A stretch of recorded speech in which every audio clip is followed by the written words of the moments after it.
Hey, so I was going to film outside today, but my neighbor is out in his backyard, and funny thing is that I'm still not okay about talking about schizophrenia in front of people, even though I'm talking about it very openly online. So I was a little nervous to film outside because of that. So filming inside today again. I wanted to give you guys a different view, but I guess this is the best I can do. Um, so I'm Cupid. I have schizophrenia. Um, Today I want to talk about drinking and schizophrenia, and then I also want to talk about a little bit about what I talked about at the end of the video that I did last Friday. Kind of figured that not a lot of people really watched that, so I kind of wanted to talk about it again just so that people I felt like it was very important.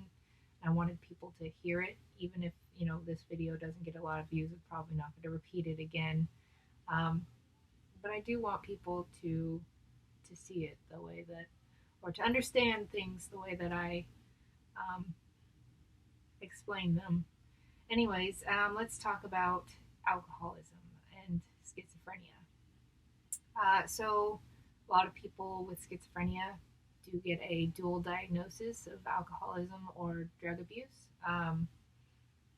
It happens. And here I will explain why that is. So, let's get started. Um, Alcohol can increase the number and intensity of a person's schizophrenic psychotic symptoms, including delusions and hallucinations. It further impairs decision making processes and other abilities that are already impaired by schizophrenia. So, not only can it make things worse, it can also impair um, your your thought processing and decision making, um, which I know how that is because I've made a lot worse mistakes because of drinking heavily. Um, yeah, so, and these are already things that could be impaired by schizophrenia, so to make them worse is bad. Yeah, so, um, schizophrenia can also cause something known as the flat effect. I don't know if people knew that about schizophrenia. Um, it's a reduced expression of emotion, um, though the mechanism behind this is unclear. Um, it's part of the reason why people drink is because they want to be more social. They want to get out of that, whatever you call it, flat effect. They want to get out of that unsociable feeling. Um, People with any mental health disorder can be more likely to develop alcoholism. This is because of the way some alcohol impacts many disorders.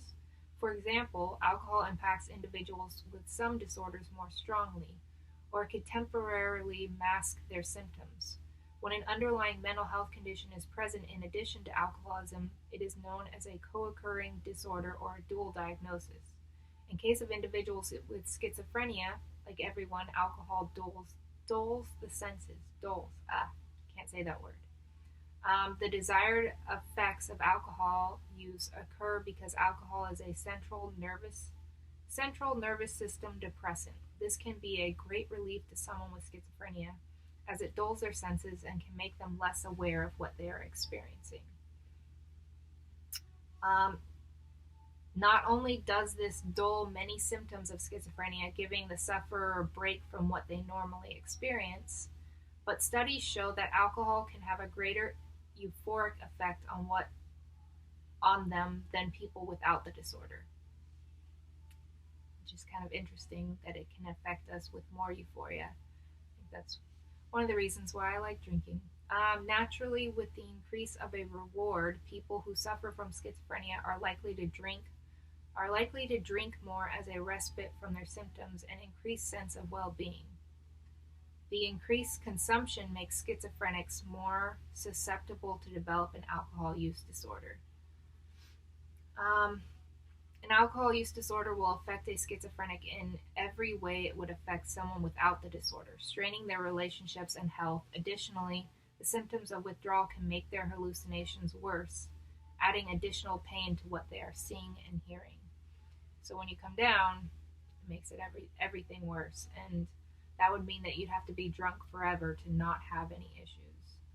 Um, Whereas it is fairly clear from the research that people with schizophrenia are more likely to abuse street drugs than the general population, in the case of alcohol abuse, the evidence is not so clear cut, with some studies finding that as many as 1 in 3 people with schizophrenia will suffer from alcoholism, as some say in their at some stage in their life, and others suggesting that in fact abuse of alcohol is no greater a problem for people with schizophrenia than in the general population. Clearly, more research is needed. Um, People with schizophrenia who abuse alcohol will experience more frequent relapses of their psychotic symptoms. And their alcohol use will also cause problems with relationships, with family and friends, risk bringing them into contact with the criminal justice system, damage their reputation, and increase the risk of physical health problems, including high blood pressure, heart disease, stroke, and stomach ulcers.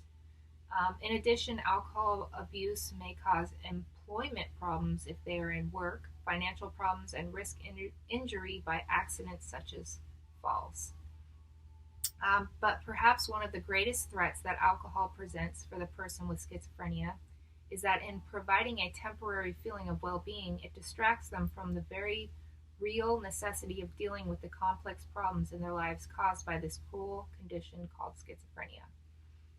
Coping with the daily problems that psychotic illness presents and ultimately overcoming them cannot be achieved unless the person suffering from schizophrenia is able to focus their entire strengths and effort on the enormous job of recovery. Substance abuse is also a clear predictor that to dangerous behavior in schizophrenia, such as suicide or violence. This is no great surprise. People who do not suffer with schizophrenia are also more at risk at acting dangerously when they are drunk.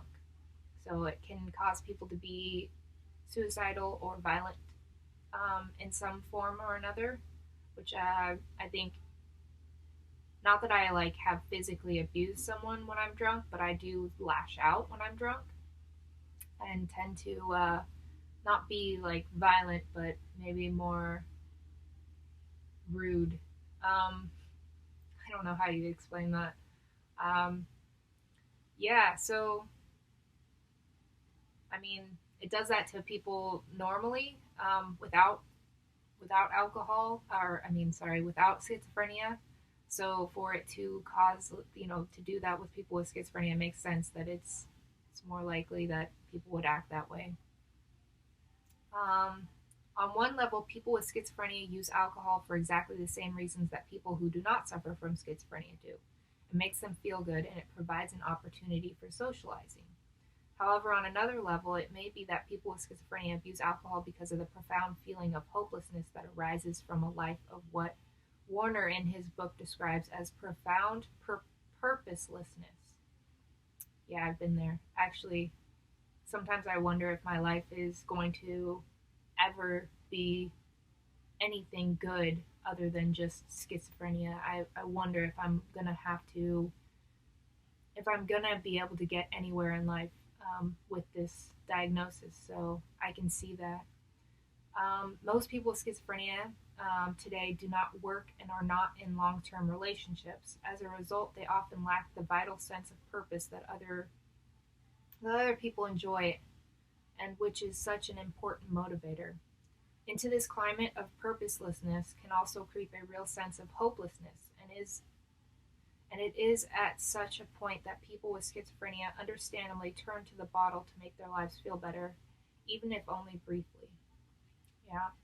There may also be other factors rooted in the mechanism of the illness itself. There is now some evidence, although limited, that schizophrenia may heighten the euphoria felt when alcohol is taken, and also research evidence, again, albeit limited, that the same genetic factors that predispose people to schizophrenia also predispose them to alcohol abuse. So the same genetic factors that um, caused us to be schizophrenic can also cause us to be alcoholics. That's great news. So that is all that I have on alcoholism and schizophrenia. There is a lot of research that you can do and find online um, that may be able to provide you guys some more information on that. And I know there's going to be conflicting evidence, so not everything you read may be the 100% truth. It may be just somewhere in between. And like they said, or like I read earlier, um, there are certain studies that prove one theory and certain studies that prove another theory. It's all about who you choose for the study and how many people and what the study was based on, what they did for the study. You know, all of those factors go into play when deciding what what this study is going to provide answers for, or what answers the study will provide. Um, so I want to talk about what I talked about at the end of the video last Friday. So the way that I see sorry, hold on.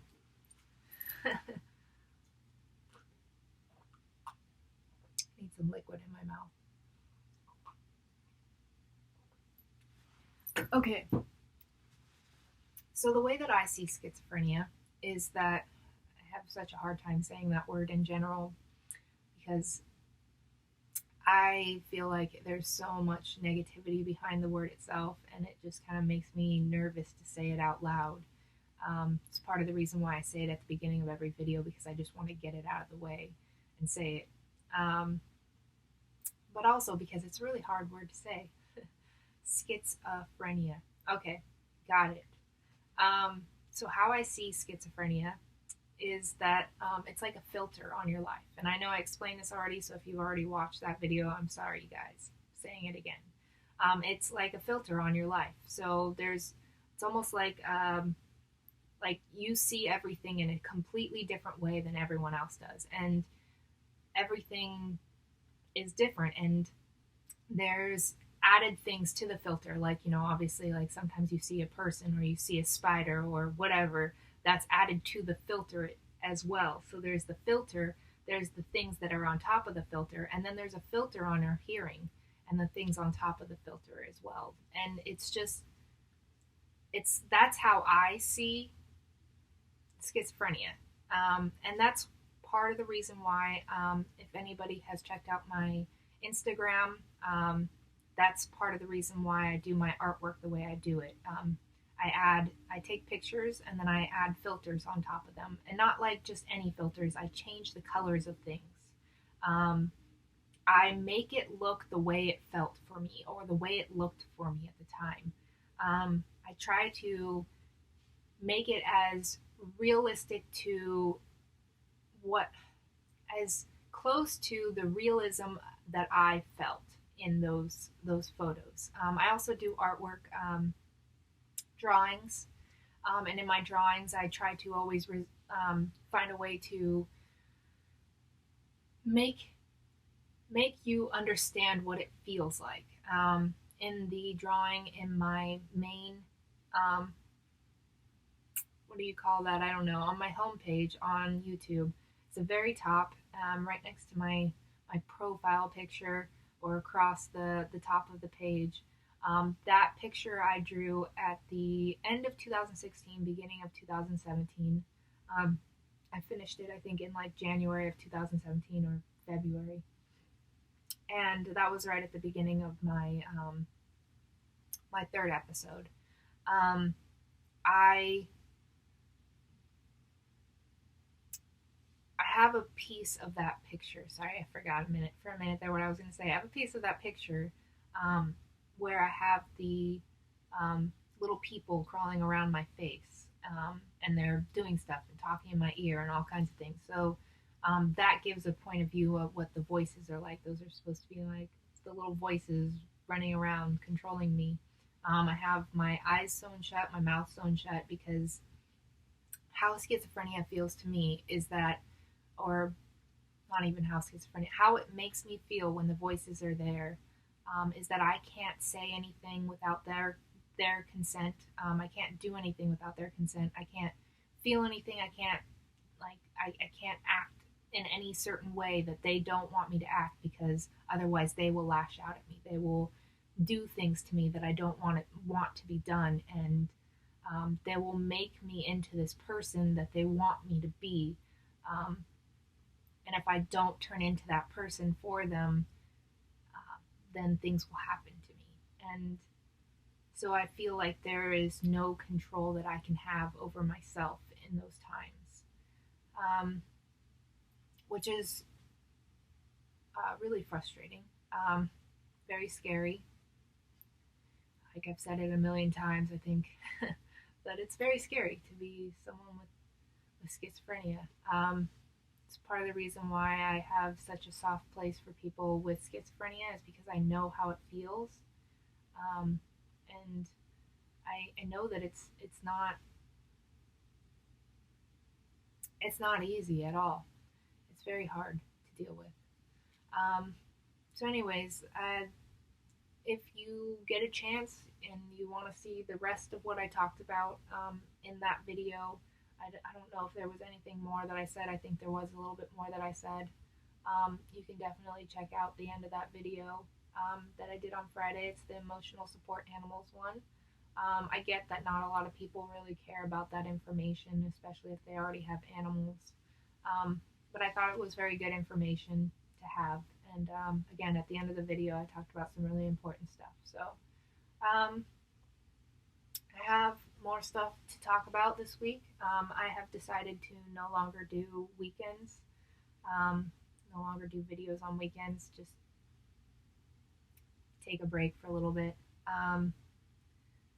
I will continue to keep doing videos as long as I can. I want people to let me know what they want me to talk about, what particular types of things you guys want to learn more about, any subjects that you guys want me to discuss.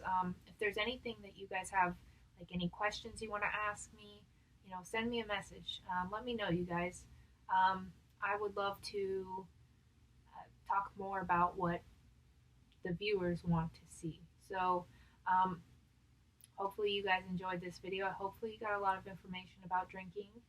I definitely learned a lot doing this video, a lot more than I already knew, which was great. It's good information. All right, you guys. So have a safe, beautiful day. Um, Stay inside. Don't go outside without a mask, at least, and gloves.